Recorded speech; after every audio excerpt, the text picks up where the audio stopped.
Hi, this is Ash Costello from Resilient Kid podcast. I chatted to Kim today, and oh my goodness, how many practical takeaways that she can squish into one call is amazing. Just want to say, Kim, thank you so much. Really appreciate your time today. And also, your knowledge is just vast. You are absolutely the expert. Thank you so much. Can't wait to get everything into practice. All right, we are going to talk about something super important today, and that is your keywords.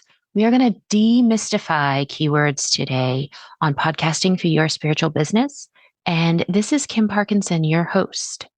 So let me ask you something.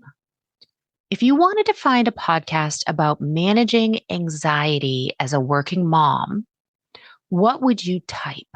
Go ahead, say it out loud. Whatever just came out of your mouth, that is a keyword phrase. And your future listeners are typing that exact thing right now. The question is, will they find you?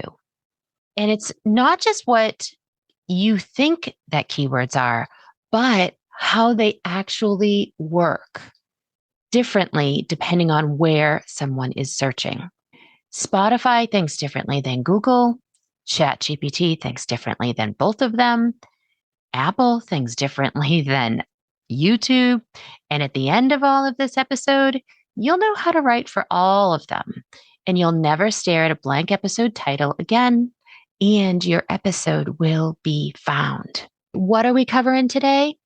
What exactly a keyword is, and why keyword phrases are where the real power is when you need to be found.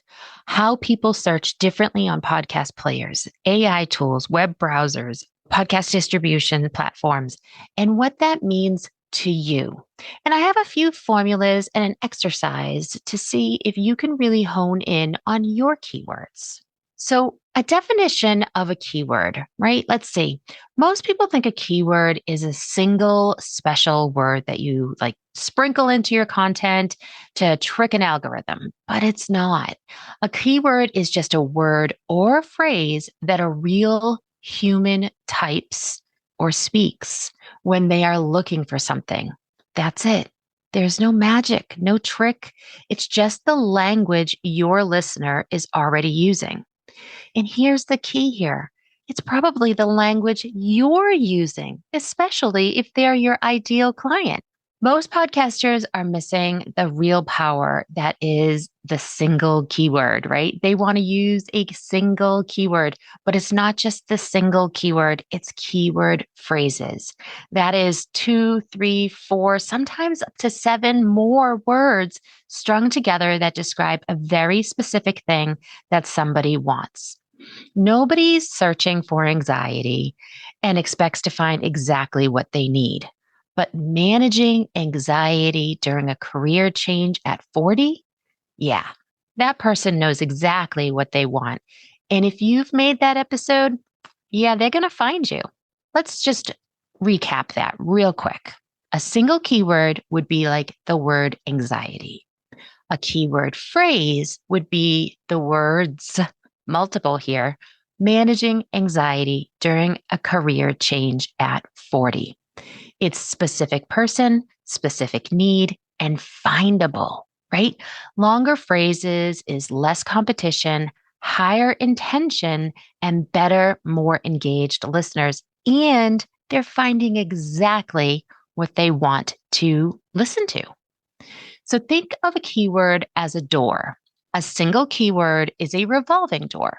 Thousands of people spinning through, most of them going somewhere else.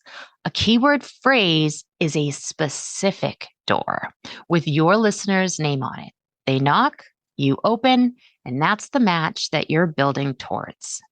Another thing to remember is that your podcast isn't a blog. You're not a YouTube channel, although you might have one, which I totally understand. And a lot of this will be applicable to your YouTube channel. But remember, if you are an audio podcast and people are searching for you in Apple, Spotify, and all the other podcasting platforms, for you, you are in a very particular headspace. These people are usually multitasking and they're looking for a voice that they can trust on a very specific topic. They want to feel like the show is made for them. And that's why they are looking for specific keyword phrases. And you want them to outperform general keywords every single time. So, how are people searching for these keywords? There are a couple of distinct search environments where your podcast can be discovered. Each one of them is totally different, and the users are sometimes different, and definitely they have different optimization needs. But first and foremost, what I would like to talk about is the podcast players, because these are the big ones, right? This is Spotify, Apple, Amazon, Overcast, Podcast Addict, all of those. And those are where most of your listeners already are, the podcast platforms themselves. When someone opens Spotify or Apple and types in a search, they're usually looking for a show or an episode in a very specific topic. These searches tend to be short, 2 to 5 words, and very noun heavy. They are not asking questions, they're looking for something specific. So, how are they searching? They're searching for short topic phrases, 2 to 5 words, noun heavy. An example of this would be online spiritual business for women or true crime cold cases. What is getting indexed here is your show title, your episode title, your show description, and on some platforms, your transcript. And what's winning out is that episode titles with the keyword phrases that are front loaded. And by front loaded, I mean they start off with a bang. They start off with those keywords. They're clear and they have language that people understand. There's no like wordplay here. There's no like solopreneur, although that has become more of a word that people are searching. You don't want those words in your title, your description, and in your episode titles to be something that you've made up. You want them to be something people are searching for. Listeners are searching for a show or a specific episode on a very specific topic. And every word in your title is a keyword. So choose them deliberately and purposefully. You'll want something that says burnout recovery for nurses rather than when the tank runs empty. That doesn't really tell me what that means. Are we talking about a mechanic show? Podcast platforms are relatively simple search engines, and they're not reading between the lines. They're not really matching up like typical algorithms do. They're matching words specifically. So if your episode is about sleep and you never use the word sleep in your title or description, that episode's totally invisible to anyone searching for sleep content. It's really just very literal when it comes down to it. Now, there's also AI searches like ChatGPT, Perplexity, Claude, Gemini, all of those. And this is the newest frontier, and honestly, probably the most exciting one for podcasters right now. When somebody types a question into ChatGPT or asks Perplexity to recommend a podcast, they're not searching the way they search on Google or in the podcast platforms. They're having a conversation. They're describing their problem in full sentences, sometimes full paragraphs. Maybe they're even speaking it into chat and they're asking full on conversations. They are describing their problem and they might type something in like, what's a good podcast about starting a business when you have no experience or money? That entire sentence is a search in chat, Perplexity, Claude, and the rest of them. So people are searching for full sentences and with questions conversationally and often pretty lengthy too. They describe the problem, not just the topic. And so what's getting recommended are shows and episodes with clear context rich descriptions. Transcriptions are helping enormously. AI reads those texts. So, what wins here is keyword phrases written as natural sentences. In some cases, show notes that are read like answers to specific questions. This is one of the reasons why in your podcast description, I always recommend having a few Google style questions in your description because those are what people would be searching for. And this is a great way for AI to pick those up. Another example could be, what's a good podcast about starting a business when you have no experience or money? Again, remember in AI, people are having full on conversations, right? And so AI is going to read that context. It's not just going to read the title. It's going to actually take into account what you've maybe listened to or talked about before with AI, with that particular chat format. And it's going to then recommend things based on how you are already interacting with AI. And so if your episode explains how to, and AI is reading this, then that's going to be offered to that person. So when someone asks ChatGPT, what podcast should I listen to about navigating a divorce with kids? If your show notes are written in that kind of natural full sentence language, if they answer that question, you have a real shot at being recommended. Now, this is going to be if your podcast show notes are being found online. If you do not have a website, or if you do not have a way for your podcast show notes to be found by AI, meaning if you are not utilizing Libsyn, Captivate, or any of those other podcast hosts' website option, then your show notes won't be searched. They won't be searched for that in any platform as of right now. That is changing and could actually change, even though I'm recording this pretty quickly after before I send this out to the world. It could change real quick. So even though I have always said podcast show notes are not searchable, it could come to the day when they really are based on even the podcast platforms. When you write your show notes, just make sure that they sound like you're answering a question someone might be asking AI for, right? That is what the key here. You want your show notes to kind of give those answers that AI would be looking for. And then you'll be ahead of the curve for when that is finally coming to fruition. Now, the last way that people search are website browsers such as Google, Bing. I don't even know if there's any, Safari. There's another one, right? Safari. Google can't listen to your podcasts. And that is actually what's really important here. It can only read the text around your podcast, and it cannot specifically read every single podcast platform. It's going to be searching for your website and anything that you've posted on your website first. Right? So again, this doesn't have to be specifically your website, but you could use something like Pod Pages or something else like that. Captivate has a great little page that they make for each podcast episode. So those are searchable. When you do that, if you have great keywords on there, if you have show notes that really have some amazing context as far as keywords on there, that is what is going to be searchable via web searches, Google, Bing, and all of those. Here's another tip. LinkedIn is superb at being searchable. I don't know why, but they really are. So if you are talking about your podcast, posting about your podcast, maybe even doing one of those newsletters about your podcast specifically, that is probably going to come up in a Google, Bing, or Safari search well before your website even. I don't know how LinkedIn does it, but they have the monopoly on that. So when you are looking to be found on a web browser, I'd like you to use a mix of short phrases and questions. So best podcast for is very common, and searches by guest name or episode titles are very common as well.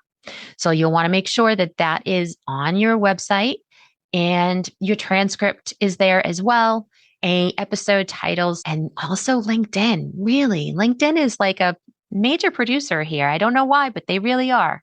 So what I really want you to kind of take a gander at is just how these different words, keywords, and keyword phrases are searched, and how can you get these so that they are ultimately what you're going to name your podcast episodes or what you're going to name your podcast even. You really want them to be found. So this is where I'm going to get practical. I'm going to teach you a formula for building your keyword phrases from scratch.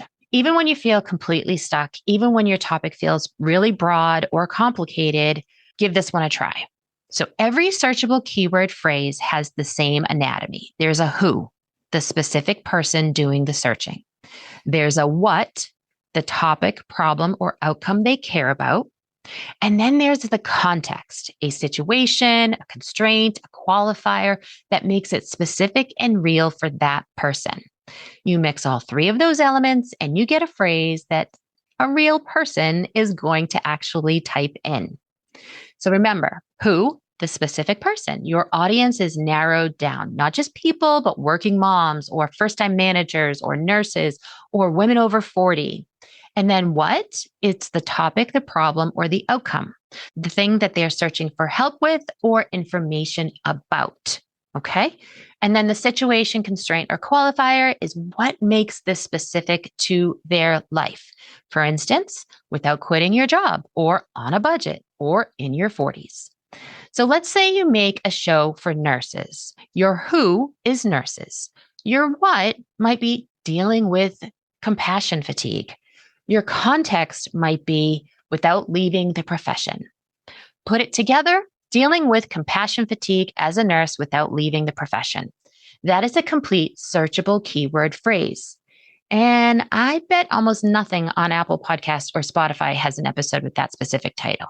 But here's the thing. Remember, we want to start these with the most searchable words. Dealing with compassion may not be the correct words to use. Okay. So we want to make sure that we have fatigue as a nurse without leaving profession, something we want it to kind of build around this. Okay. Say you are covering personal finances, right? So who, single moms, what, building an emergency fund, context, it's on a tight budget, right? So the phrase is emergency fund as a single mom on a tight budget. That's a lot of words and it's very specific. It's completely searchable. And the person who types that phrase in is going to feel like you made this episode for them because let's face it, you did, right? So you want to run through 2 or 3 of these with your show's actual niche. And then you're going to swap in your real audience, your real topics, and your listeners are going to tune in because you're speaking directly to them. Now, notice that every single one of these phrases sounds like something a real person would type into a search bar. And that's the goal. You're not inventing any kind of new language. I know people always say to me, I don't understand keyword phrases. You really just need to narrow it down to what do you think your people are searching for? How are they typing it into whatever platform it is that they're searching? And that's the language you're speaking. All right. So next thing I want you to look at is when you are naming your episodes, make sure that it starts with that keyword and it answers all 3 of those questions. Okay. And again, those questions are who exactly is this for? What exactly is the problem or outcome? And in what situation, with what constraint, or at what life stage? We're adding context. Those are the 3 questions. I know the last one's maybe not quite the same question, but it's definitely something you need to think about. Now, also, let me just say it is absolutely 100% okay to go back and rename past episodes so that they are more fitting of a keyword rich title. I actually highly, highly recommend it. If that episode is not getting the love and the downloads that you desire, and you know it was an amazing episode, that needs to be relooked at and those keywords need to be added in. Changing your podcast name, changing your podcast description, and changing the podcast episode titles can be done at any time. You do not have to keep the same of any of that. You can keep the same RSS feed and not lose any of your current listeners.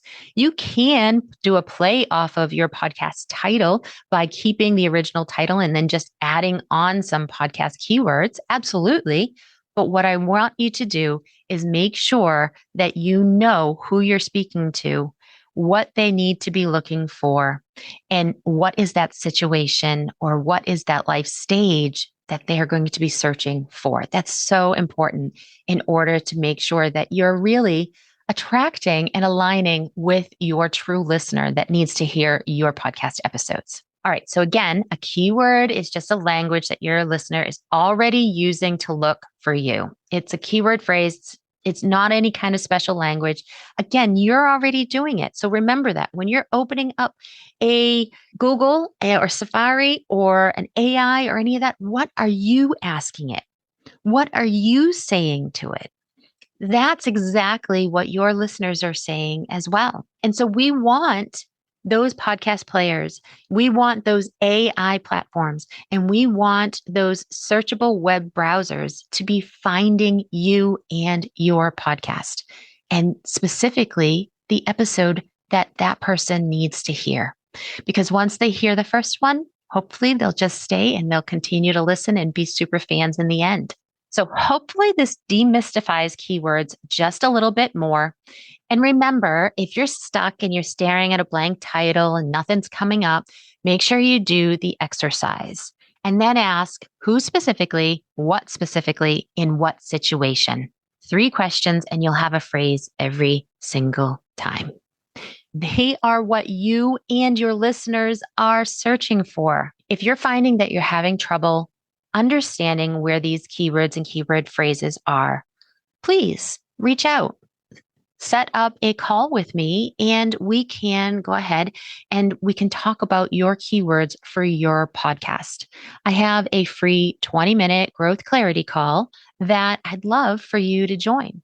So go ahead and go to kpcreativmedia.com/growth clarity call, and you'll be able to get right on and we'll be able to talk about what your keywords are. Right there. There'll be a few questions for you to answer and you'll find those. Remember, keywords are not magic and they're not a mystery. They're what your listeners are looking for, what you're looking for. And that's where they're going to find you. So until next time, where your voice flows, your business grows. Talk to you next week. Thank you so much for being here and spending this time with me today. If you're ready to deepen your visibility and grow your podcast in a way that feels aligned, come join my email list at kpcreativmedia.com/newsletter, where I share exclusive guidance, support, and next steps. And if this episode resonated, I'd be so honored if you left a review on Apple Podcasts. It's one of the most powerful ways to support the show and help other spiritual women discover it. Until next time, keep showing up and sharing your voice.